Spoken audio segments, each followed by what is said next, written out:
is not definitively known how or when Native Americans first settled the Americas and the present-day United States. The prevailing theory proposes that people from Eurasia followed game across Beringia, a land bridge that connected Siberia to present-day Alaska during the Ice Age, and then spread southward throughout the Americas.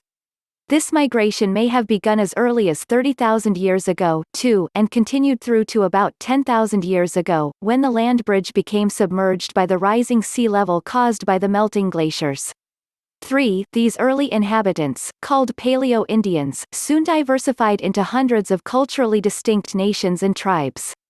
This pre-Columbian era incorporates all periods in the history of the Americas before the appearance of European influences on the American continents, spanning from the original settlement in the Upper Paleolithic period to European colonization during the early modern period. While the term technically refers to the era before Christopher Columbus's voyage in 1492, in practice the term usually includes the history of American indigenous cultures until they were conquered or significantly influenced by Europeans, even if this happened decades or centuries after Columbus's initial landing.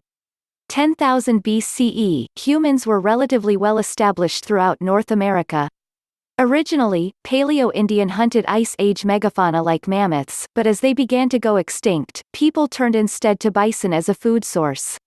As time went on, foraging for berries and seeds became an important alternative to hunting. Paleo-Indians in central Mexico were the first in the Americas to farm, starting to plant corn, beans, and squash around 8000 BCE. Eventually, the knowledge began to spread northward. By 3000 BCE, corn was being grown in the valleys of Arizona and New Mexico, followed by primitive irrigation systems and early villages of the Hohokam. 4.5. One of the earliest cultures in the present-day United States was the Clovis culture, who are primarily identified by the use of fluted spear points called the Clovis point. From 9100 to 8850 BCE, the culture ranged over much of North America and also appeared in South America. Artifacts from this culture were first excavated in 1932 near Clovis, New Mexico. The Folsom culture was similar, but is marked by the use of the Folsom point.